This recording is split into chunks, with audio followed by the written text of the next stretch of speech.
Welcome to the Wonder With Me podcast, where I, Dr. Tonia Winchester, invite you to get curious with me about all things mind-body healing, especially how we can unlock the incredible healing power of our unconscious minds, so that we can all get out of stress mode and go back into healing mode. We'll talk about how you can easily create healthy, sustainable self-care habits so that you can calm your mind, sleep deeply, wake rested, and enjoy happy, energized days. Ultimately, so that you can make a bigger difference in your well-being and that of your family and the world around you. These casual chats are for educational purposes only and don't constitute a therapeutic relationship. With all that said, let's get this episode underway. Come wonder with me. Hello and welcome back to another episode of the Wonder With Me podcast. I am your hostess, Dr. and/or Coach Tonia Winchester. This is the place where we take little life moments and turn them into big life lessons. And this is episode number 47, Turning Thinking into Doing. Now, in episode number 40, entitled, What If That One Thing Was Just Gone?, I shared a story of a specific benefit that I had derived from this new work that I trained in this summer. This episode, I'm going to share more benefits that have been emerging and evolving since training in this work, along with a couple benefits that clients have been noticing, and the big take-home life message lesson that we'll get to at the end of the episode. With all of that said, let's get into it. Let's get wondering. Okay, so in episode 40, like I said, is where I kind of shared the history about how I came to do this new training and the big benefit that I'd noticed, which was a change in my spending behaviors. And I shared that I was no longer spending money on clothes, which was a really problematic behavior for me. Something that I would try to hide from my husband, and it just wasn't a great behavior habit or pattern. It's been, where are we now? Mid-September. So it's been 4.5 months since that behavior has occurred. That was a really important benefit. I'm really grateful for it. There's so much more that has come from this work that I wanted to share with you. So let's start with this one. Along the same lines, I realized the other day that not only am I not spending money on clothes that I don't need or have the money to spend money on, I also am no longer debting. Yes, I use that as a verb, debting. So I am not spending more money than I have anymore. To say it out loud in a way that other people are going to be hearing it, I had to kind of pause and take a breath there. I'm going to come back to this specific topic in another episode, maybe 2 or 3 months down the road. Thirdly, another benefit that I've derived is that I reached my goal weight. And you may have been listening to these episodes for some time, knowing that I've been on a weight release journey for several years, and I did it. Is it an arbitrary number? Yes. Why did I pick it? Because I wanted to see if I could, at this age now that I'm at, 44, get to the same weight and body composition that I'd been at 15 years before. I just wanted to see if I could do it, and for the last 8 or 9 months, I'd been about 10-15 pounds away from this target. After doing my training in June, something changed inside me. Over the course of July, I realized, well, I know how to get back there, and it's doing the metabolism plan, which I've talked about in a couple previous episodes. And following that system, I got there. Now, you may think, okay, so what does that have to do with the course? Well, as I mentioned, something changed inside me.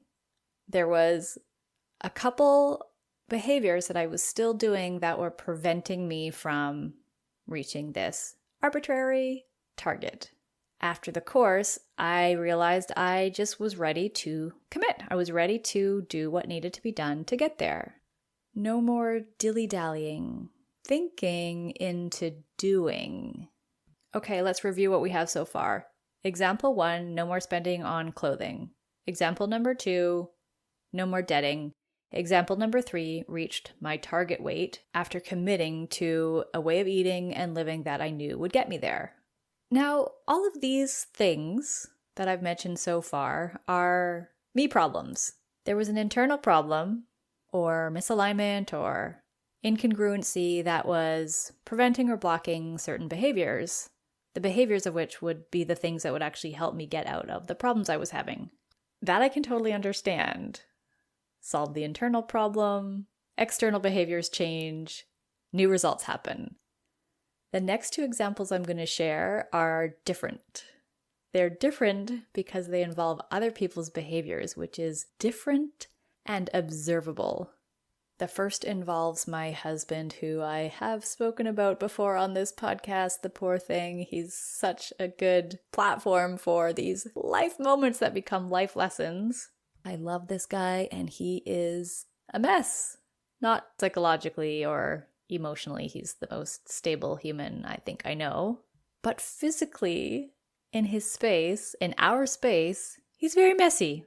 He is a creative genius, a maker of incredible, beautiful, and functional things, and mess doesn't bother him. He's not distressed by clutter or spatial visual excess, and I'm sure some of you listening just might be going like, ugh, gross. It is gross. And we've been together 16 years, and for the first 10, there was constant requests.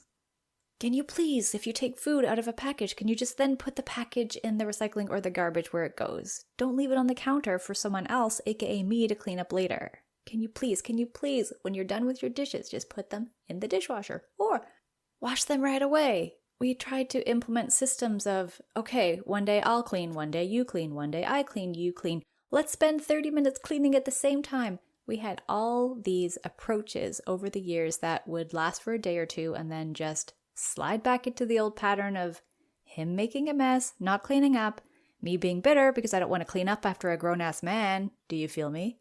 We would just stay in the mess. The mess had the inertia for whatever reason. It kept winning. After 10 or so years of this, I resigned to the fact that I would never have a clean kitchen counter.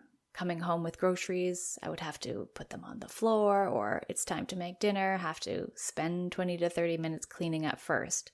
Not fun. Then I take my training. I make internal shifts. He happened to be gone for 4 days, and during that 4 days, I was in this amazing, flowing, clean as I go system. And I was like, this is absolute bliss, and I know it's short-lived and artificial because he's gone, but gosh, is it ever nice to have counter space.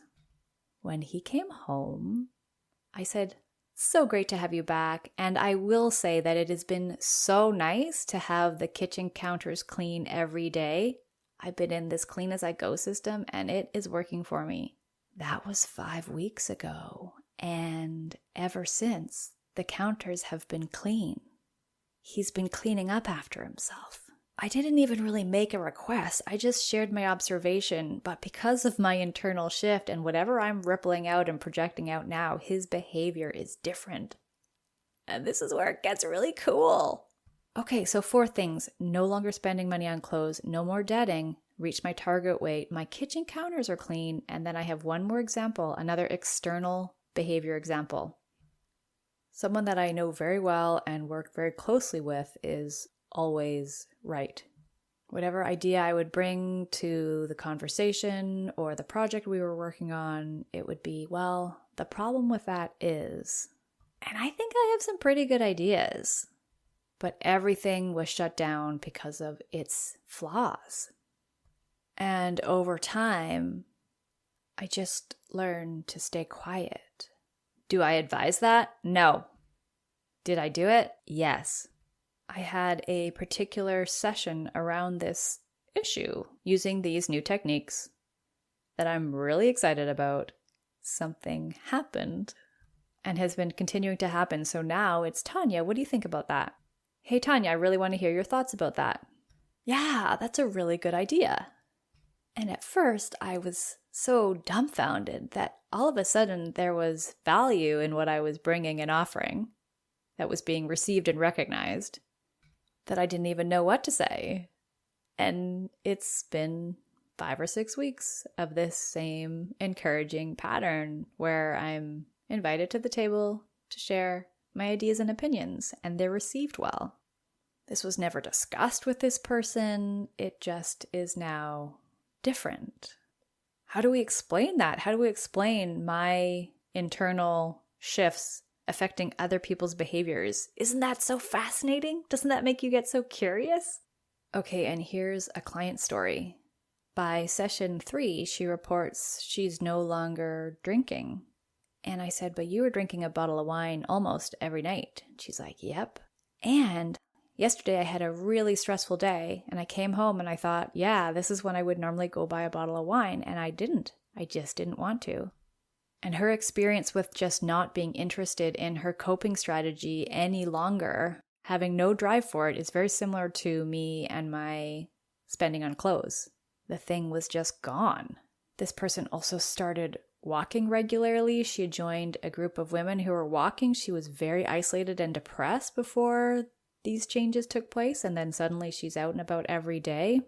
And that's when I really started to get a glimmer of how powerful this stuff is, that these behaviors change. Because we know in the neurolinguistic programming model of communication, which I go over extensively in my new book, Thinking Kindly, plug, available on Amazon for print and Kindle, or on my website as of this recording, our behaviors are a result of our feelings and our thoughts. And our thoughts are a result of the filters that we have inside our unconscious mind. And those are based on our values, our personalities, the family container within which we were raised. And so to change our behaviors, we need to change what's going on the inside. We have to go from thinking to doing.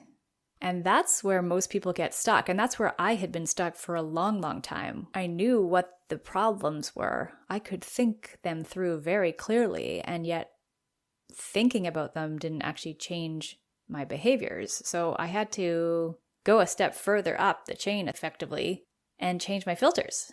I had to make an internal shift. And the shift really comes down to responsibility. Not in a way that I was just told I had to be responsible. People have been saying that for a long time. I had to come to this on the inside in a way that was almost obscenely insidious, where one day there was just this readiness internally to make these changes, even though I'd been wanting them to change for months, years, decades. We have to change thinking into doing. We can't think ourselves fit or healthy or abundant or anything. We have to do those things. But in order to do those things, we actually have to shift our understanding, our willingness, our readiness to take responsibility, etc. Oh, I had another story of a colleague / friend who is on a very similar career path as I am. And I offered her a session in this new work. And it had been a couple of weeks, or maybe 3 or 4 weeks actually, since I had heard from her. We often text quite regularly. And she wrote me one day after I had checked in with her. And she said, oh, I'm sorry, I've just been super busy implementing since our session. Suddenly, all the resistance that I'd had for so long is just gone. And I've been working away, putting my ideas into action. And it's like she's just doing the darn thing. And I'm just doing the darn thing. And this client is just doing the darn thing. Something changed inside and the thinking changed. The doing changed. The results changed. And I'll wrap this episode with this final example. So this new work, which you can read about on my website, toniawinchester.com/shift, is powerful. And I think I'm falling in love with it. And I'm excited by that because I've actually been looking for something professionally that I can fall in love with and have a long-term relationship with. And there's a number of criteria that need to exist for this thing to be a match. And the criteria are that it's helpful, impactful, accessible, very respectful of where people are at, and treats the individual as a whole person in the context of their environment. Those are sort of the outward-facing criteria. And internally, the thing needs to be fun, interesting. I need to be able to be a little bit sassy in it and a little bit provocative. And it needs to be something that I can leverage from one to many. And this new way of working with people really checks all my boxes. And I reached out via voicemail to the founder of this work who trained me. And I explained what I just explained to you and said, I'm wondering, based on what you know of me, which I don't know what that is, do I seem like the type of person who could be one of your trainers? And if so, what's the next step? And if not, could I become that? And if so, what's the next step? Off I sent that voice message.